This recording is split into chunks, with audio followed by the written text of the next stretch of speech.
कानपुर से खबर है, शहर की सुरक्षा के लिए चलाया जाएगा अब सघन चेकिंग अभियान। अवैध रूप से रह रहे विदेशियों की तलाश में यह अभियान चलेगा। शहर में रह रहे रोहिंग्या मुसलमानों की पहचान के लिए यह अभियान चलाया जाएगा। पुलिस कमिश्नर ने थानेदारों को क्षेत्र में अभियान चलाने का आदेश दे दिया है और संदिग्ध लोगों के आधार कार्ड और अन्य कागजात चेक करेगी अब पुलिस। लखनऊ में पकड़े गए आतंकियों के तार भी जुड़े थे कानपुर से और अब यहां पर विदेशियों को, जिनके पास भारत की नागरिकता नहीं है, अवैध रोहिंग्या, इस तरह के लोगों की तलाश पूरे कानपुर में की जाएगी। कानपुर से लखनऊ में गिरफ्तार आतंकियों के तार भी जुड़े थे और इसीलिए इस मुहिम को शुरू किया गया है। शहर की सुरक्षा के लिए चेकिंग अभियान चलेगा पूरे कानपुर के अंदर। अवैध रूप से रह रहे विदेशियों की तलाश में यह अभियान चलाया जाएगा। खास तौर पर जो रोहिंग्या मुसलमान हैं, उनकी पहचान के लिए कानपुर के अंदर यह अभियान चलेगा। पुलिस कमिश्नर ने सभी थानेदारों को निर्देश दे दिए हैं। इस अभियान की शुरुआत जल्द की जाएगी। पूरे कानपुर में अलग अलग जगहों से विदेशियों की, खासतौर पर रोहिंग्या मुसलमान जिनके पास कागजात नहीं है और वो अवैध रूप से रह रहे हैं, उनकी पहचान करके उनको पकड़ा जाएगा।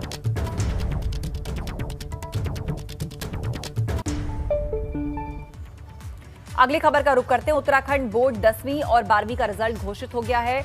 ubse.uk.gov.in पर क्लिक करके आप ये रिजल्ट देख सकते हैं। 10वीं में इस बार 99.9% बच्चे पास हुए हैं, तो 12वीं क्लास का रिजल्ट 99.56% रहा है। इस बार टॉपर्स की लिस्ट नहीं बनाई गई है। सभी छात्रों को एवरेज मार्क्स के आधार पर, जो फॉर्मूला तय किया था सरकार ने, उसी के आधार पर उत्तीर्ण किया गया है।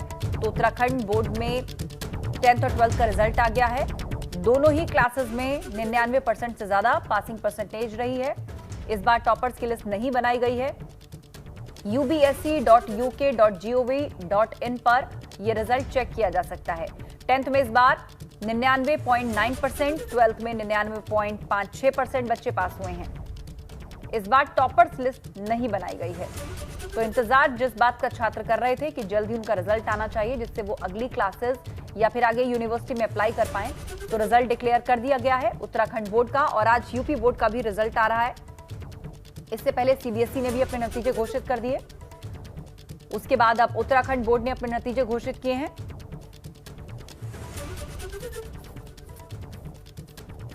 कोविड काल में बच्चों की जिंदगी को बचाना सरकार की बहुत बड़ी चुनौती थी और इसी चुनौतीपूर्ण टाइम में हमने हमारे बोर्ड के माध्यम से जो सरकार ने मानक बनाया, उन मानकों को पूरा करते हुए हमारे बोर्ड के अधिकारियों ने हाई स्कूल और इंटरमीडिएट का परीक्षा फल बनाया। मैं बोर्ड के समस्त अधिकारियों को मैं बहुत बहुत शुभकामना दूंगा, बधाई दूंगा। और आज इंटरमीडिएट में, हाई स्कूल में जो हमारे बच्चे और बेटियां जिन्होंने विशेष श्रेणी में परीक्षा फल हासिल किया है, प्रथम श्रेणी में पास हुए हैं, द्वितीय श्रेणी में पास हुए हैं, मैं प्रदेश के समस्त अपने बच्चों को बहुत बहुत शुभकामना दूंगा, बधाई दूंगा और भगवान से प्रार्थना करूंगा कि हमारे बच्चे आगे जीवन में इनके सामने जो भी प्रतियोगिता है उसमें विशेष श्रेणी में पास हो। उत्तराखंड बोर्ड का इंटर हाई स्कूल का रिजल्ट आज घोषित हो चुका है और ये पहली बार हुआ है कि बच्चे बिना एग्जाम दिए पास हुए हैं। हमारे साथ एक अभिभावक हैं और एक शिक्षक भी हैं, उनसे बात करेंगे। गणेश भाई, क्या कहेंगे इस बार के रिजल्ट को अभिभावक किस रूप में ले रहे हैं, क्योंकि ये ऐसा पहली बार हुआ है कि बिना एग्जाम दिए बच्चे पास हुए हैं और रिजल्ट भी काफ़ी अच्छा है। इसको लेकर के एक अभिभावक का क्या मन है और किस तरह की जिज्ञासा है? देखिए, सबसे बड़ी बात है कि जान है तो जहान है। क्योंकि हर बार क्योंकि बोर्ड को लेकर एक कौतूहल होता था सब में, हाई स्कूल और इंटर की परीक्षाएं एक काफ़ी मायने रखती थी, लेकिन एग्ज़ाम ही नहीं हुआ। तो लेकिन उसके बाद जो इंटरनल असेसमेंट और अन्य तरीक़ों से एक मूल्यांकन किया गया और रिजल्ट आया और रिजल्ट 100% के करीब है। तो ये अच्छी बात है। सारे बच्चे प्रमोट हुए हैं, अगली कक्षाओं में जाएंगे और उनका एक भविष्य बेहतर होगा। सभी लोग इस महामारी से निकल के फिर से कॉलेज स्कूल भी खुल रहे हैं, तो ये सब अच्छे साइंस हैं आने वाले समय के लिए। तो अभिभावक कहीं ना कहीं रिजल्ट से संतुष्ट ज़रूर दिखाई दे रहे हैं, लेकिन अभी देखने वाली बात होगी जो बच्चे यहाँ अभी एब्सेंट थे, उनको फेल किया गया है, उनको एक मौका ज़रूर दे रहा है विभाग कि वो एक एप्लीकेशन विभाग में दें, अप्लाई करें और उनके भी एग्ज़ाम दिए जाएंगे। अगर वो बच्चे भी पास हो जाते हैं तो ऐसा पहली बार होगा कि उत्तराखंड में कोई भी रिजल्ट 100% आएगा। दानिश खान, एबीपी गंगा, रामनगर। उत्तराखंड बोर्ड के इंटर और हाई स्कूल के रिजल्ट घोषित हो चुके हैं। मेरे साथ कुछ छात्राएं हैं जिन्होंने इस बार परीक्षा उत्तीर्ण की है, उनसे बात करेंगे। बेटा, हाई स्कूल इंटर के रिजल्ट घोषित हुए हैं, इस बार कोविड के चलते एग्जाम नहीं हुए। इस रिजल्ट को लेकर के कितने संतुष्ट हैं आपको? हम बहुत ज़्यादा खुश हैं रिजल्ट को लेके और बहुत ज़्यादा अच्छा लग रहा है। और हमारी मैम ने बहुत कोशिश की है और हमारी मैम बहुत अच्छी है। बेटा क्या कहेंगे रिजल्ट को लेकर के, कितने संतुष्ट हैं आप लोग और कैसा महसूस हो रहा है इस रिजल्ट के आने के बाद? I am very happy. 2 साल के बाद हम रिज़ल्ट आया है हमारा। हम सोच नहीं सकते इतना अच्छा रिज़ल्ट आएगा, जिसकी हमने सोच मतलब माइंड में समझा था। इतने अच्छे रिज़ल्ट आए हैं, अंक भी माशाल्लाह बहुत अच्छे हैं। तो चलिए, जिस तरह से रिजल्ट घोषित हुआ उसके बाद से छात्रों में काफ़ी खुशी है। वहीं हमारे साथ कुछ टीचर्स भी हैं, उनसे बात करेंगे इस रिजल्ट को लेकर के कि उनको क्या सोचना है इस रिजल्ट को लेकर के। मैम क्या कहेंगी आप इस बार, ये जो इंटर और हाई स्कूल का रिजल्ट घोषित हुआ है, बिना एग्ज़ाम दिए बच्चे पास हुए, कोविड का एक बहुत बड़ा प्रकोप था, ऐसे में एग्ज़ाम नहीं कराए गए, तो उसको लेकर के आपका क्या कहना है?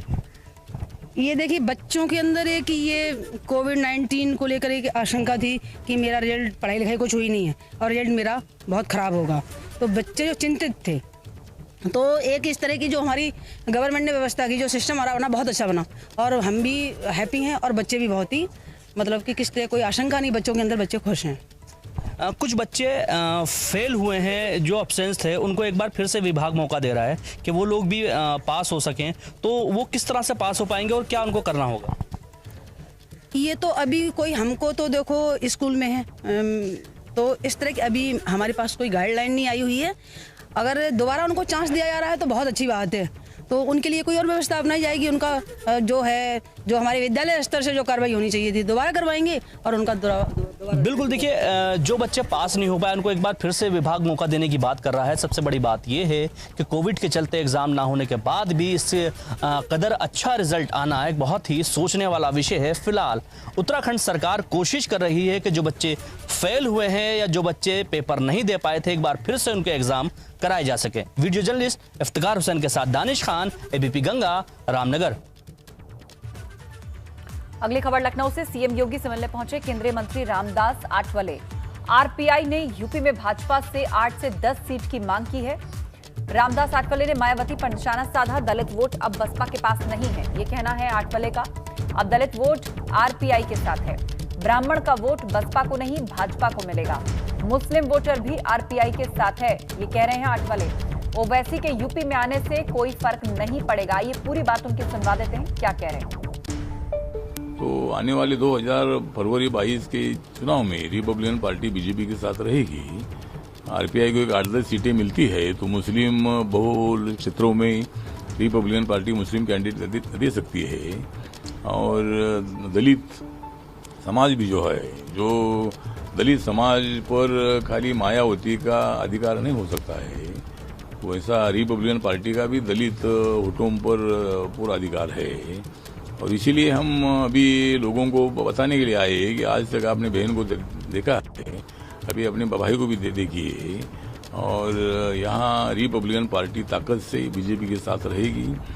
2017 में बीजेपी को 325 सीटें मिली थी, अभी 325 से भी ज्यादा सीटें मिलनी चाहिए। उत्तर प्रदेश में आगामी विधानसभा चुनाव को लेकर सभी दल अपनी अपनी तैयारियों में जुटे हैं। इस कड़ी में आज यूपी बीजेपी प्रभारी राधा मोहन सिंह मंडलों की समीक्षा करते हुए कानपुर पहुंचे। राधा मोहन सिंह यहां सभी विधायकों, सांसद और जनप्रतिनिधियों से मिलकर योगी और मोदी सरकार के कामकाज का फीडबैक लेंगे। साथ ही चुनाव को लेकर आलाकमान की ओर से दिए गए निर्देशों को बीजेपी के कार्यकर्ताओं और नेताओं को बताकर चुनावी मैदान में कूदने का आह्वान करेंगे। कानपुर के दौरे पर हैं राधा मोहन सिंह। 2017 में कानपुर बुंदेलखंड में पिछले विधानसभा में बीजेपी ने सपा कांग्रेस को हराया था। आज कानपुर, औरैया समेत फर्रुखाबाद जनप्रतिनिधियों से मुलाकात करेंगे। बीजेपी के लिए खासा अहम है कानपुर बुंदेलखंड क्षेत्र। बुंदेलखंड में 55 से 45 उत्तर प्रदेश में चुनावी बिगुल बन चुका है और सभी पार्टियां अपनी अपनी तैयारियों को अंजाम दे रही हैं। आज उत्तर प्रदेश बीजेपी के प्रभारी राधा मोहन सिंह कानपुर में हैं, मंडल मंडल घूम रहे हैं और अपने जनप्रतिनिधियों से, अपनी पार्टी के नेता कार्यकर्ताओं से मिलकर इस बात का फुल प्रूफ प्लान बनाया जा रहा है कि कैसे 2022 में एक बार फिर से भारतीय जनता पार्टी को सत्ता के शीर्ष में पहुंचाया जाएगा। योगी आदित्यनाथ सरकार के काम कामकाज और मोदी सरकार के कामकाजों को लेकर जनता के बीच में जाना है। और आज सभी जनप्रतिनिधियों के साथ बैठकर यूपी बीजेपी के प्रभारी राधा मोहन सिंह आज चर्चा कर रहे हैं। इसी दरवाजे के ठीक पीछे मीटिंग चल रही है, जिसमें कैबिनेट मंत्री सतीश महाना, नीलिमा कटियार, तमाम ऐसे विधायक जो कानपुर शहर के हैं, चाहे वो सुरेंद्र मैथानी हों, महेश त्रिवेदी हों, तमाम विधायकों के साथ, जनप्रतिनिधियों के साथ बैठ करके वो चर्चा कर रहे हैं। और भारतीय जनता पार्टी के नेता कार्यकर्ता सभी अलग अलग बैठकों में उनसे फीडबैक ले रहे हैं। तो फीडबैक लेते हुए आला कमान को इससे अवगत कराया जाएगा और उसके बाद उत्तर प्रदेश में भारतीय जनता पार्टी इस बार और ज़्यादा दम ठोक रही है कि पिछले जो परफॉर्मेंस था उससे ज़्यादा अच्छा परफॉर्मेंस देना है, वो कैसे देना है, इस फीडबैक के बाद एक रणनीति बनाई जाएगी और उसके बाद चुनाव पे उतरा जाएगा। कानपुर से कैमरामैन पंकज निगम के साथ रतीश त्रिवेदी, एबीपी गंगा। श्री नरेंद्र मोदी के नेतृत्व में उत्तर प्रदेश के अंदर एक ईमानदार और दमदार सरकार काम कर रही है। योगी सरकार ने कई कीर्तिमान स्थापित किए हैं। भारतीय जनता पार्टी इन दिनों सभी कमिश्नरी के अंदर जो हमारे जनप्रतिनिधि हैं और संगठन के लोग हैं, उनके साथ हम बैठ रहे हैं। 18 कमिश्नरी है, उसमें 9 में बैठकें हो चुकी थी। कल मैं बनारस कमिश्नरी में था और आज कानपुर में और कल बस्ती कमिश्नरी में रहूँगा। और पूरे उत्तर प्रदेश के हमारे कार्यकर्ता, जनप्रतिनिधि मिलकर उत्तर प्रदेश के उत्तम भविष्य के निर्माण में पूरी एकजुटता के साथ लगे हुए हैं। तो जनप्रतिनिधियों के साथ आज राधा मोहन सिंह बैठक करेंगे। कानपुर, औरैया, इटावा समेत इस पूरे रीजन के जितने भी जनप्रतिनिधि हैं उनके साथ ये बैठक होगी। कानपुर और बुंदेलखंड काफी अहम है भाजपा के लिए। पिछले विधानसभा चुनाव में बीजेपी ने सपा कांग्रेस को मात दी थी। आज तमाम जनप्रतिनिधियों से मुलाकात करेंगे राधा मोहन सिंह। बीजेपी के लिए खासा अहम है कानपुर और बुंदेलखंड क्षेत्र। 2017 में कानपुर बुंदेलखंड की 55 में 45 सीटों पर बीजेपी का कब्जा रहा। पिछले विधानसभा चुनाव में बीजेपी ने सपा कांग्रेस को पछाड़ा था। आज कानपुर, औरैया, इटावा, कन्नौज, फर्रुखाबाद के जो जनप्रतिनिधि हैं उनके साथ मुलाकात करेंगे राधा मोहन सिंह।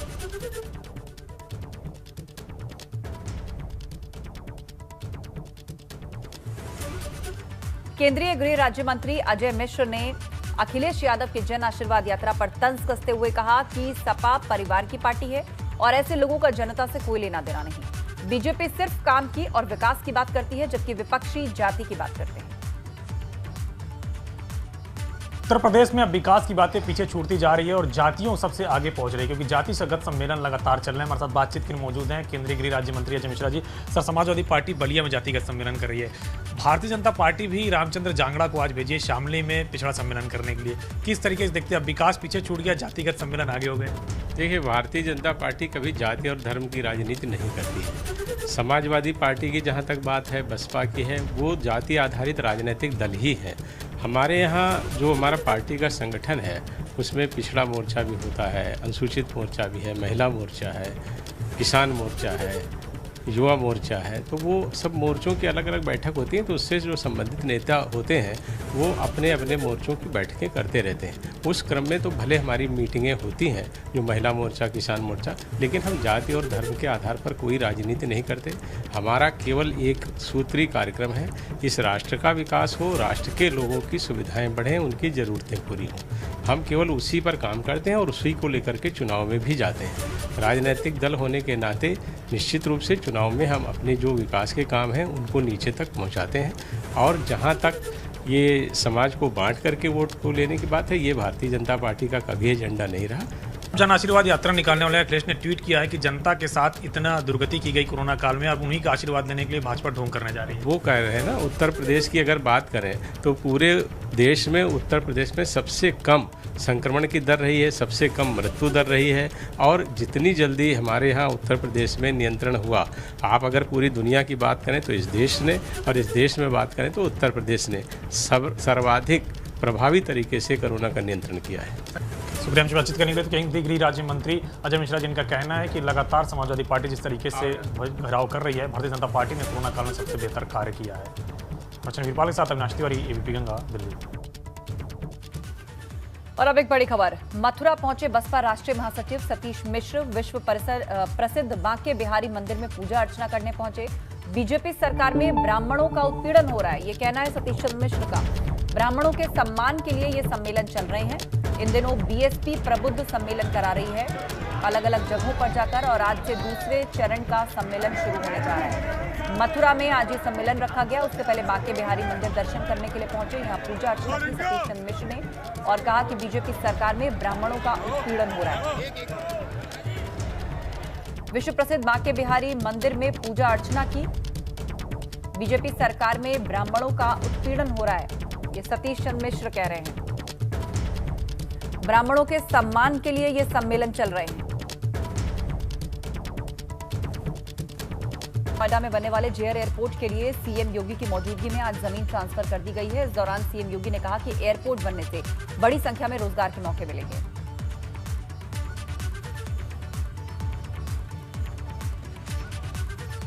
महत्वपूर्ण प्रोजेक्ट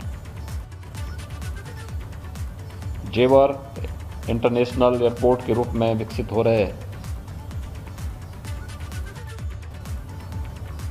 इस फील्ड एयरपोर्ट के निर्माण की कार्रवाई अब वास्तविक हकीकत की ओर बढ़ रही है।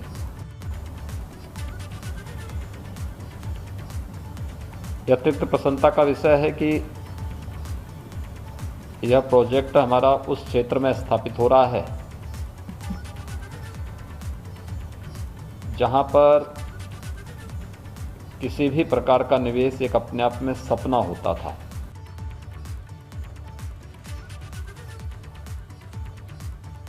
बड़ी खबर लखनऊ से। सीनियर आईपीएस बीआर मीणा पर गंभीर आरोप लगे हैं। लड़की को फोन करके परेशान करने का आरोप लगा है।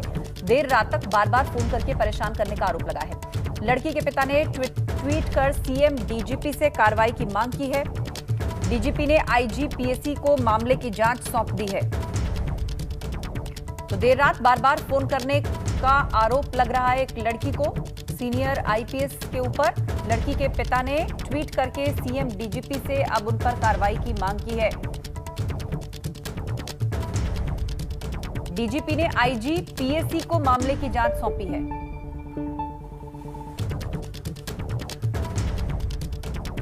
तो सीनियर आईपीएस बीआर मीणा पर गंभीर आरोप लगाए हैं और ट्वीट करके कहा है कि उनकी बेटी को देर रात बार बार फोन करते हैं। सीएम और डीजीपी से कार्रवाई की मांग की है एक व्यक्ति ने, जिसके बाद इस मामले की जांच आईजीपीएसी को सौंप दी गई है। विवेक त्रिपाठी हमारे सहयोगी फोन लाइन पर जुड़ गए हैं। विवेक, पूरा मामला क्या है, विस्तार से बताइए। जी अच्छा, देखिए ये आईजीपीएसी इलाहाबाद में प्रयागराज में तैनात है बीआर मीणा, और ये लगातार गाजियाबाद के एक इंजीनियर हैं, उनकी बेटी को लगातार ये फोन करते हैं और परेशान करते हैं, उसको हैरेस करते हैं और उसको धमकाते भी हैं। कई बार ऐसी कॉल हुई जो रात में, आधी रात में कॉल की गई, कई ऑड टाइम्स में कॉल कर देते हैं। तो ये जब इनसे बात करने की कोशिश की गई, उन लोगों ने, पीड़ित परिवार वालों ने बात की, लेकिन वो इस रवैये से बाज नहीं आ रहे, सुधर नहीं रहे हैं और इस बात को लेकर परिवार बहुत परेशान है। चूंकि सीनियर आईपीएस ऑफिसर हैं बीआर मीणा, इसलिए वो कहीं शिकायत करने से भी घबरा रहे थे, लेकिन जब बातें हद से पार हो गई और पानी सर से गुजरने लगा और लगातार इनके फोन दिन में 20-20, 25-25 कॉल उस लड़की के लिए आने लगी और ये जी हाँ बिल्कुल, और इसी बात को विस्तार से शिकायत के तौर पर भेजा है एक व्यक्ति ने डीजीपी और सीएम को, और अब जांच आईजीपीएसी को सौंप दी गई है।